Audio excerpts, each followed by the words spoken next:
Chevy off to the side here, out the left-hand side.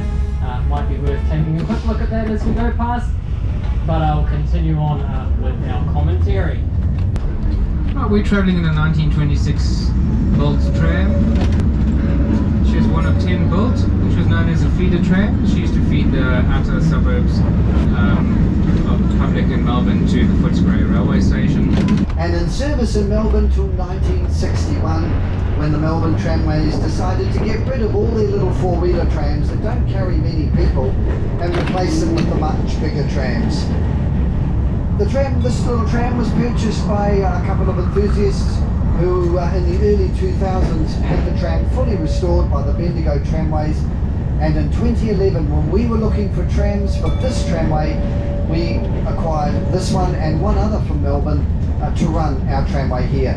Unfortunately, Motaft, the Museum of Transport and Technology, didn't have enough trams to spare us to run the tramway. We needed trams ready to go, so we took this one and another big one from Melbourne. Both our trams are painted in the colours that Auckland trams were painted in during the 1930s to try and make them as close as we can to an Auckland tram. It's now painted in Carnation Red and Cream because that was the colours of the trams as they were back in the 1930s. And I think the rich red colour looks much nicer than the dull Melbourne green colour. Being a 1920s tram, she shows a few Art Deco features. Most particularly is the beautiful woodwork of the interior. If you look up at the roof, it is particularly intricate. I'm not sure what those Australian woods are, but yeah, very beautiful ceiling. And the interior is all original, with the exception of the curved panels over the windows, and I suspect that those rotted because the the ledge that took the water from the roof then went onto the windows. If you look on your right is Auckland Metro bus, and that used to be the site of Auckland's biggest tram barn. Now as we go around the corner, you'll feel this little girl rocking and rolling like Elvis. That's because she has just one truck, or bogie as we call them, underneath, one truck with four wheels. And so there's some tram ahead of that little truck and some tram behind that little truck. And so that makes a little bit of instability, and for the reasons that these trams rock and roll, they're sometimes called dinghies, or galloping gerties, or puddle jumpers. This tram, if a few kids know Burma or Angelie, the elephant at the zoo, any of you know Burma or Angelie? Some of you might. Those two elephants at Auckland Zoo are Asian elephants, and this tram weighs exactly 3.5 Asian elephants, so that's about 12 tonne.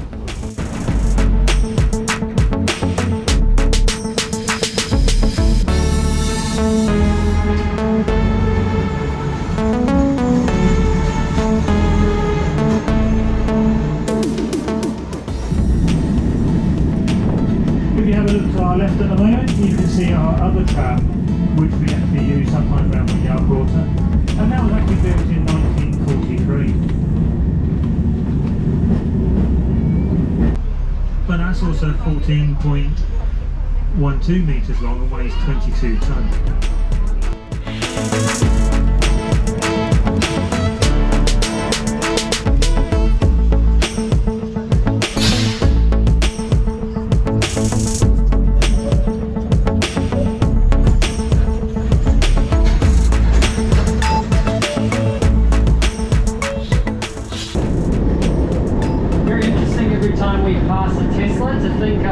These electric vehicles, electric cars are all the rage now, but this old tram here, 1926 as I said, and fully electric, so electric vehicles are nothing new. They used to just travel on rails rather than on the roads. And the way our system works, you may have noticed the overhead wire strung up above us. Our tram connects to that with the trolley pole on the roof, which trails along behind us. And that draws from a current of DC power, which runs through my controller here and through all of the motors under the floor.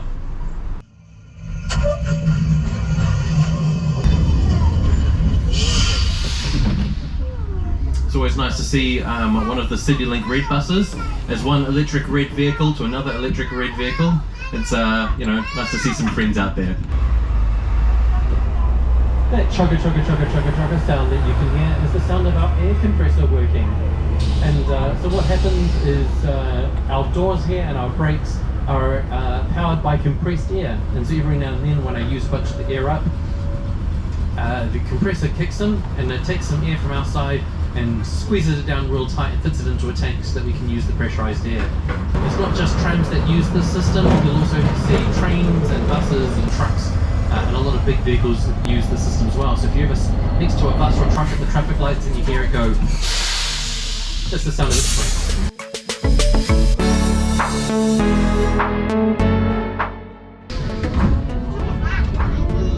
On the left hand side is the home to our current little tram system. It houses 3 trams, 2 large SW6 class trams and this little X1 class. One of them hasn't been restored yet, so if you poke your head into the shed, when the shed doors are open, you'll see the original Melbourne colours, and the other one has been lovingly restored to look like a 1930s Auckland tram. But they're just wolves in sheep's clothing. Trams, they were in service in Melbourne right up until 2014, and then we purchased them and bought them over in 2015. The SW6 class trams have been retrofitted to modern day tram standards, which means they have very fancy electronic magnetic track brakes for emergency stops. I do not advise anyone ever trying an emergency stop because those trams stop very quick and very fast. They are fun to travel in though because they are retrofitted with springs and they are so well sprung they actually feel like you're in a cruise liner.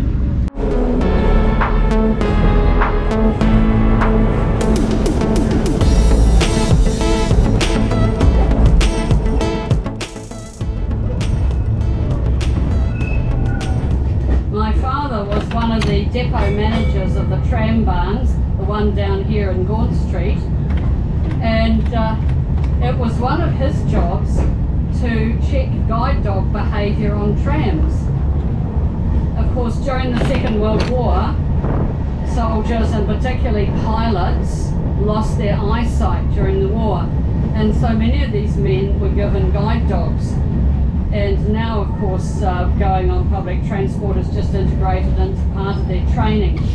But in those days, dogs had to sit a tram licence to allow them to get onto the trams. And it was my father's job to examine the dogs. Now, a tram is pretty noisy and screechy and it does ding ding. And of course, one of the other things on a tram is passengers. And during these guide dog trials, I had to be a passenger, and these trials usually took place in the evening after the rush hour. And my father would say to me, be as naughty as you can, so you can make sure that the dogs can cope with passengers. Well, once you're told to be as naughty as you can, the wind's totally taken out of your sails, and you just don't know what to do. So my answer to that was hugging and kissing all the dogs, and I have to say that that's probably where my great love of dogs came. And as far as I recall, every single guide dog passed, so that was a real plus. But that was a very fond memory of me for the trams. And this Tram Depot that I'm talking about is just up here on the right where Metro Bus now is, so that's where it used to be.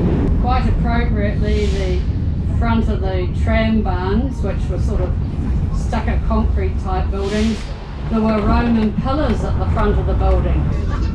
The tramway started in Auckland in 1902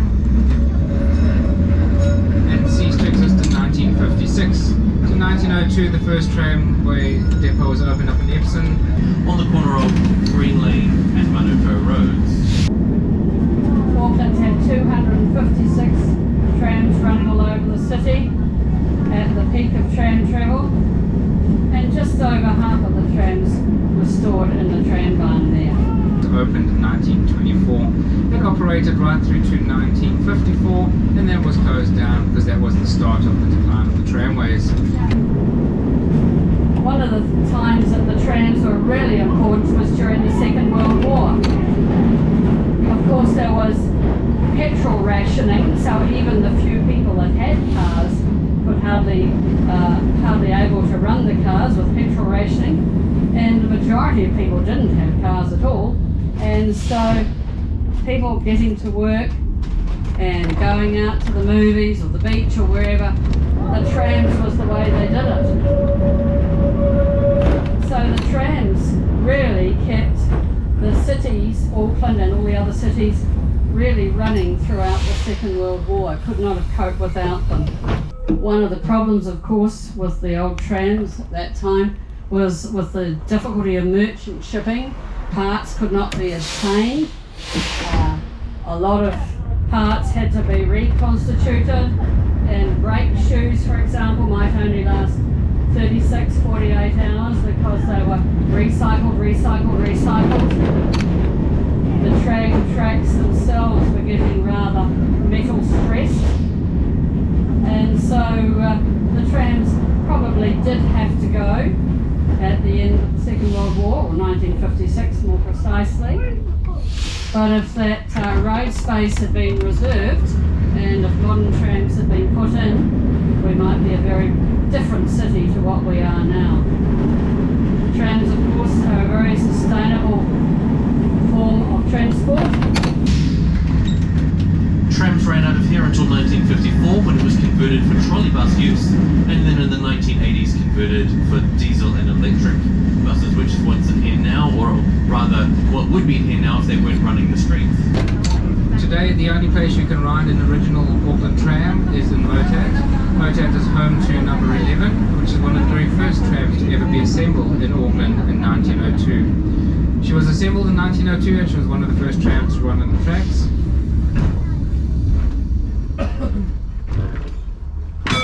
And when she was restored to 1912 configuration.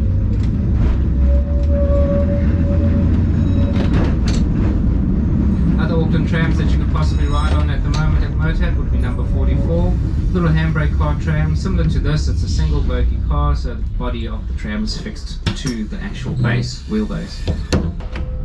Well, up ahead and on the left, you can see our tram shed. This is where our two trams go to sleep at night and get all of their servicing done. The mural on the end wall here shows the last day that the trams ran, which was the 29th of December 1956, or a little over 65 years ago. What you can see here is the technicians were stripping anything off the trams which is sellable. So the trams have come in barely cold from their last day of service and they're being stripped down. All of the wires, copper and motors were stripped off and sold off until eventually it was just the wooden chassis and windows left, and then even those were sold off to become batches and holiday homes in Northland and along the Thames and Coromandel coast. You may have noticed those large colourful rectangles just on the side there. Those are actually some reproductions of some of the original tram tickets back from Auckland's heyday. Back in those days, going one section or one stage on the tram only used to cost a penny, and going all the way from Auckland Central down to Onehunga only cost 6pence. An interesting fact though about that journey from Auckland Central down to Onehunga, at the time those lines existed, it meant that Auckland had the only coast-to-coast tramway in the world. Of course, travelling from the Waitemata Harbour just in front of us, all the way down to the Panuku Harbour in Onehunga. Well, coming up on the left is our tram shed, which has been home to our two dockline trams now for 11 years.